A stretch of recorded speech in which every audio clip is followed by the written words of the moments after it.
नमस्कार दोस्तों, स्वागत है आज के इस नई वीडियो में। दोस्तों, बहुत ही शानदार अपडेट निकल कर आ रही है बिहार सरकार राजस्व व भूमि सुधार विभाग द्वारा। जैसे कि आपको पता होगा दोस्तों, आपकी जानकारी के लिए बता दें, 20 अगस्त 2024 से बिहार में जमीन सर्वे की प्रक्रिया शुरू की गई थी और ये प्रक्रिया 2025 तक चलेगी, यानी मार्च तक।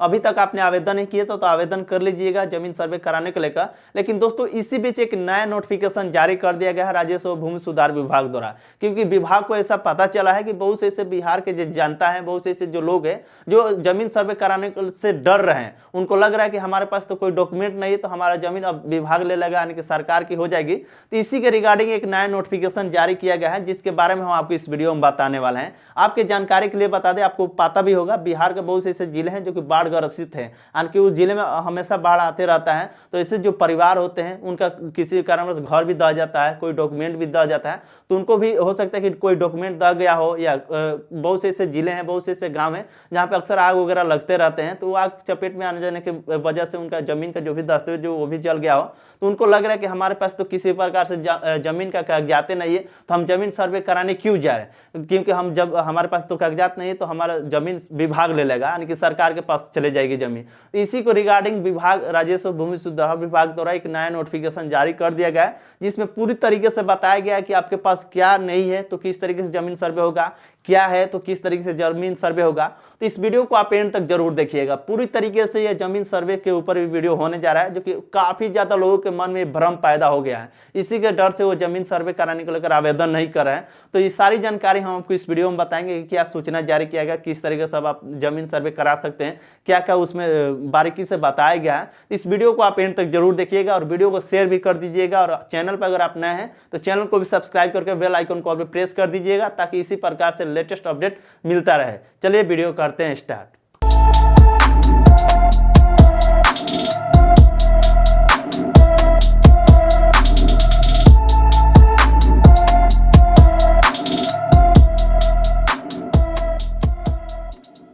तो फाइनली दोस्तों, बिहार जमीन सर्वे को लेकर राजस्व एवं भूमि सुधार विभाग द्वारा क्या नोटिफिकेशन पब्लिश किए गए हैं, सारी जानकारी हम आपको इस वीडियो में बताएंगे। जो कि देख पा रहे होंगे आपके डिस्प्ले पर दिखलाई दे रहा है राजस्व भूमि सुधार विभाग द्वारा।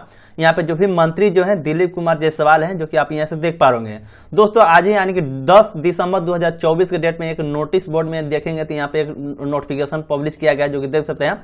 बिहार विशेष सर्वेक्षण एवं बंदोबस्त कार्यक्रम के अंतर्गत रेतों का अधिकार निर्माण के कार्यान्वित खेसरा के अधिकार निर्धारित एवं अन्य राजस्व मामले के समाधान हेतु बिहार विशेष सर्वेक्षण के बंदोबस्त एवं राजस्व मार्गदर्शिका के लेकर ये नोटिफिकेशन पब्लिश किए गए हैं। अब इस नोटिफिकेशन को ओपन करने पर इस तरीके से जानकारी दिया गया, जो कि अलग अलग प्रकार से लोगों के मन में जिस प्रकार से सवाल है उस सवालों का जवाब इनके द्वारा बताया गया, जो कि बहुत बड़ा नोटिफिकेशन, लगभग 10 पेज का ये नोटिफिकेशन जारी किया गया। दोस्तों, इसके जानकारी हम आपको बताएंगे और पेपर कटिंग में भी बहुत ही बारीकी से समझाया गया है। पेपर कटिंग के माध्यम से भी हम आपको जानकारी बताने वाले हैं, तो इस वीडियो को आप एंड तक जरूर देखिएगा। वही जानकारी दिया गया जो कि ऑफिशियली जो नोटिफिकेशन में जो जानकारी बताया गया, वही सेम टू सेम जानकारी इसमें भी दिया गया है, जो कि हम आपको बताने वाले हैं इस पेपर कटिंग के माध्यम से। तो आप वीडियो को एंड तक जरूर देखिएगा। सबसे पहले यहाँ पर बोला गया है, जो कि देख सकते हैं, जमीन सर्वे लोगों के भ्रम दूर करने के लिए स्वामित्व से जुड़े सवालों के जवाब के साथ राजस्व एवं भूमि सुधार विभाग ने जारी की अधिसूचना, जो कि हम आपको अधिसूचना भी दिखला दिए। वही अधिसूचना जो जारी किया गया है राजस्व एवं भूमि सुधार विभाग द्वारा, जिसमें पूरी जानकारी बताया गया। जमीन सर्वे के लोगों के मन में जो भी सवाल जो चल रहे हैं, बताया गया कि सरकार ने कहा है कि जमीन का कोई दस्तावेज नहीं है तो भी ये आपकी, जानिए कैसे बिना दस्तावेज आपकी रहेगी जमीन, यानी कि अगर आपके पास किसी प्रकार से दस्तावेज नहीं है तो किस तरीके से आप अपना जमीन का सर्वे करा सकते हैं और आपकी जमीन सरकार नहीं लेगी।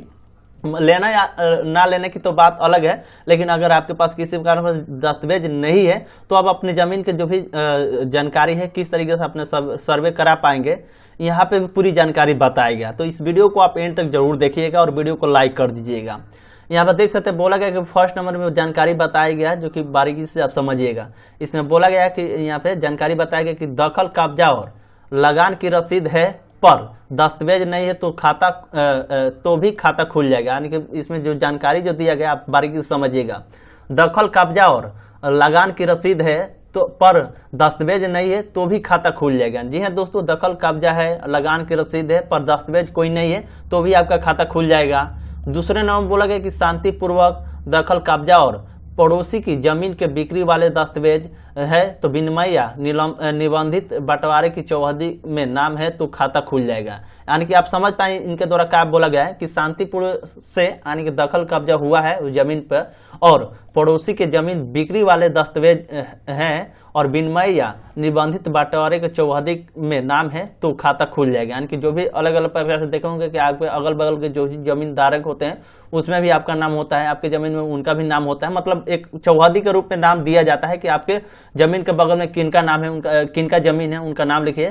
तो उसी के विषय पे ये जानकारी बताया गया है जो कि आप समझ पा रहे होंगे कि शांतिपूर्ण दखल कब्जा और पड़ोसी के जमीन बिक्री वाले दस्तावेज विनिमय या निबंधित बंटवारे की चौहदी में नाम है तो खाता खुल जाएगा आपका। यानी कि जो भी जमीन सर्वे होगा, मान लीजिए कि आपके जमीन का कागजात भूल गया तो आपके बगल वाला का जमीन का कागजात उनके पास है लेकिन चौहदी में आपका अगर नाम होगा उनके जमीन में तो उसी के विषय पर आपका खाता खुल जाएगा। ये दूसरे जानकारी बताया गया। तीसरे नंबर में देखेंगे तो बताया गया कि ना जमाबंदी है ना लगान रसीद है, सिर्फ दखल कब्जा है, ऐसे में खाता बिहार सरकार के नाम से खुलेगा। यानी इसमें ये जानकारी देगा कि ना आपके पास जमाबंदी है ना आपके पास ना लगान है, तो सिर्फ दखल कब्जा है, तो ऐसे में खाता जो भी है बिहार सरकार के नाम से खुलेगा। पर अवैध दखलकार का नाम अभियुक्ति कलम में दर्ज किया जाएगा। उनके अगर अवैध दखल किए हैं किसी जमीन पे तो उस परिस्थिति में बिहार सरकार के नाम से खाता खुल जाएगा अगर आपके पास जमाबंदी नहीं है और ना ही लगान रसीद है तो। और साथ साथ आपको कॉलम में नाम दिया जाएगा, यानी कि अभियुक्ति का जो भी है कॉलम में नाम दर्ज कर दिया जाएगा। ये आपको तीसरा कंडीशन बताएगा। चौथे में देखेंगे तो बताएगा कि बंटवारे में असहमति है तो संयुक्त खाता खुलेगा। यानी कि अगर मान लीजिए कि कोई जमीन है, मान लीजिए 4 भाई का जमीन है या 5 भाई का, जो भी आप समझ सकते हैं, वही बंटवारा में असहमति हुआ है कि कोई भाई राजी नहीं है तो संयुक्त खाता खुलेगा। वहीं आपसी सहमति पर हस्ताक्षरित से बंटवारा किया गया है तो सभी हिस्सेदारों का खाता अलग अलग खोला जाएगा। मान लीजिए कि 1 कट्ठा जमीन है, 1 कट्ठा जमीन में आपके 4 भाई हैं जो कि देख सकते हैं, एक यहाँ यहाँ दूसरा यहाँ तीसरा हो गया यहाँ चौथा, जो कि चारों भाई की आपसी सहमति है तो बंटवारे में असहमति है। यानी कि कोई भाई जो है बंटवारा जो कर रहा है उनमें कोई नाखुश है, कोई भाई चाहता है कि नहीं हम इधर लेंगे, कोई भाई चाहता है हम नहीं इधर लेंगे, तो असहमति है तो संयुक्त खाता खुलेगा। यानी कि संयुक्त खाता खोला जाएगा। वहीं पे अगर आपसी सहमति है, चारों भाई का आपसी सहमति है तो हस्ताक्षरित बंटवारा किया गया है, यानी कि सिग्नेचर वगैरह सारे चीज ले लिए हैं, आपसी सहमति करा लिए हैं, तो सभी हिस्सेदारों का जो भी खाता होगा अलग अलग खोला जाएगा। ये सब विभाग का कहना है। तो ये चौथे नंबर कॉलम में बताया गया और बहुत सारा बारीकी से बताया गया जिसके बारे में हम आपको स्टेप बाय स्टेप बताने वाले हैं कि किस तरीके से काम कर रहे हैं। तो आप इस वीडियो को आप एंड तक देखिएगा। इसमें जो जानकारी दिया गया चौथे आप समझ गए।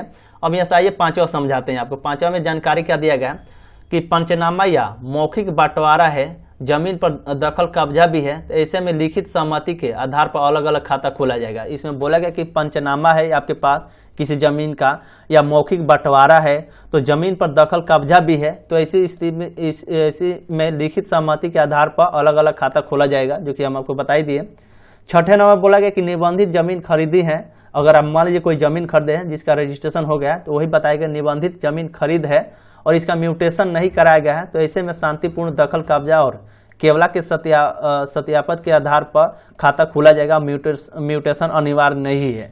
तो ये जानकारी होगा। मान लीजिए कोई रजिस्ट्रेशन जो जानकारी दिया गया है कि निबंधित जमीन खरीदे हैं आप, मान लीजिए कोई व्यक्ति जमीन खरीदा है जो कि निबंधित जमीन खरीदे हैं और जो इसका म्यूटेशन नहीं कराया गया है, यानी कि म्यूटेशन अभी तक नहीं कराया है, तो ऐसे में शांतिपूर्ण दखल कब्जा और केवला के सत्यापन करके आधार पर खाता खोला जाएगा और म्यूटेशन अनिवार्य भी नहीं होगा। तो ये छठे नंबर का सवाल है जो कि आपके मन में अगर चल रहे होंगे तो इसका जवाब ये हो गया। अब बात कर लेते हैं 7वें नंबर में क्या जानकारी दिया गया। 7वें नंबर के बारे में यहाँ पे समझेंगे। 7वें नंबर बोला गया कि शपथ पत्र के माध्यम से महिला संपत्ति का प्रत्याग कर दे या फिर पिता के स्व अर्जित की भूमि का वसीयत में पुत्री का नाम ना हो तभी वंशावली में महिलाओं का नाम नहीं देना होगा। अब यहाँ पे समझिएगा, काफी ज्यादा लोग के ये भी सवाल रहता है कि इसमें बोला गया कि कोई जमीन है जो कि आपके बहन भी है, जैसे कि बुआ वगैरह होती है, जो कि आपको पता होगा बुआ वगैरह है, तो वही जानकारी दिया गया कि शपथ पत्र के माध्यम से महिला संपत्ति का प्रत्याग कर दे या फिर पिता के स्वयं अर्जित भूमि के वसीयत में पुत्री का नाम ना हो तो तभी वंशावली में महिलाओं का नाम नहीं देना होगा। मान लीजिए कि कोई जमीन खरीदा हुआ, आपके पिता जमीन खरीदे हैं और उस जमीन में आपके बुआ का या आपकी बहन का नाम नहीं है, तो वही स्थिति बताएगा, तभी वंशावली में महिलाओं का नाम नहीं देना होगा। अगर जमीन खरीदा हुआ उसमें बेटी या बुआ का नाम है तो उस परिस्थिति में वंशावली में जो है महिलाओं का नाम देना होगा। अगर नहीं है तो वंशावली में महिलाओं का नाम नहीं देना होगा, यह अनिवार्य नहीं है। तो ये कुछ कंडीशन था। 8वें नंबर पे बोला गया कि पहले के सर्वे के खतियान के समय से ही गैर मजूरा मालिक अनाबाद बिहार सरकार के भूमि पर आवासीय दखल ऐसे में स्वामित्व मिल जाएगा। ये कुछ जानकारी होगा। 9वें नंबर बताया गया कि हस्ताक्षरित बंटवारे के अनुसार अलग अलग खाता खोले जाने के बाद किसी हिस्सेदार ने प्रपत्र 8 या 14 में आपत्ति कर संयुक्त खाता खोलने का अनुरोध किया है तो फिर संयुक्त खाता खोल दिया जाएगा। मान लीजिए कि 9वें नंबर में जो जानकारी दिया गया वो बहुत ही महत्वपूर्ण जानकारी, जो भी समझिएगा। बोला गया कि हस्ताक्षरित बंटवारे के अनुसार, यानी कि जो सहमति हो जाता है, हस्ताक्षरित जो बंटवारा होता है किसी जमीन का अनुसार अलग अलग खाता खुल गया है। जैसे 4 भाई है, उन चारों भाई के इकट्ठा जमीन है, इकट्ठा में चारों भाई अपना अपना हिस्सा लगा लिए और उनसे का जो भी अलग अलग जो भी खाता खुल गया है और खाता खुल जाने के बाद किसी हिस्सेदार यानी किसी भाई ने प्रपत्र 8 या प्रपत्र 14 में आपत्ति कर संयुक्त खाता खोलने का अनुरोध किया है तो फिर संयुक्त खाता उनके लिए खोल दिया जाएगा। यानी कि एक भाई चाहते हैं कि नहीं हमारा खुद का पर्सनल खाता हो जमीन का, तो उनका खाता खोल दिया जाएगा, प्रपत्र 8 और 14 भरेंगे। तो 10वें में बोला गया कि जमाबंदी या लगान रसीद अपडेट नहीं है तो जमीन के वास्तविक दखल के अनुसार खतियाना बन जाएगा। ये भी आपके मन में सवाल चल होगा कि हमारे जो भी जमाबंदी या लगान रसीद अपडेट नहीं हो तो जमीन का सर्वे कैसे होगा? तो जमीन का वास्तविक जो दखल होगा उसके अनुसार उनका खाता बन जाएगा। तो दोस्तों ये कुछ कंडीशन रखा गया है, सारे सवालों का जवाब विभाग द्वारा बताया गया वही नोटिफिकेशन में जो इसमें बता दिए। सब विभाग का कहना है कि दस्तावेज की स्थिति ठीक नहीं है उन लोगों के लिए, जैसे कंडेस्ट्रल सर्वे जो हुआ था 100 साल और रिविजनल सर्वे जो 50 साल हो गए हैं, उससे ज़्यादा भी समय हो गया है। जैसे में बिहार के अलग अलग जिले में बाढ़ भी आ जाता है, आग लग जाता है, तो ऐसी स्थिति में बहुत से व्यक्ति के जो भी कागजात हैं वो जल जाते हैं, बहुत से व्यक्ति के कागजात पानी में दब जाता है। तो ऐसी स्थिति में वो लोग सोच रहे हैं कि हम जमीन का कागजात तो है ही नहीं, तो सर्वे कैसे करवाएं। बिल्कुल भी आपको डरने की जरूरत नहीं, यानी कि यहाँ से बोला गया कि कागजात के अभाव में कहीं हाथ से निकल ना जाए, इसी डर से दूर करने के लिए विभाग ने अधिसूचना जारी की है और स्पष्ट कर दिया गया कि अगर आपके पास जमीन नहीं है तो किस तरीके से आप जमीन का सर्वे करा सकते हैं। तो उम्मीद करता हूँ दोस्तों जो पूरी जो जानकारी बताया गया राजस्व भूमि सुधार विभाग द्वारा, तो आप समझ पा रहे होंगे कि किस तरीके से आप जमीन का सर्वे करा सकते हैं, क्या क्या आपको नाम देना है, किस तरीके से क्या है, जो कि 10-11 प्रकार से इसमें सवाल बताया गया। और बाकी इसके नोटिफिकेशन में देखेंगे तो बहुत सारे यहाँ से सवाल दिया गया, जो कि आप एक बार इन नोटिफिकेशन डाउनलोड करके देख लीजिएगा। हमारे टेलीग्राम ग्रुप में ज्वाइन होकर हम इस नोटिफिकेशन को शेयर कर दिए हैं। तो ये जानकारी था। चलिए मिलते किसी नेक्स्ट वीडियो में, तब तक के लिए धन्यवाद।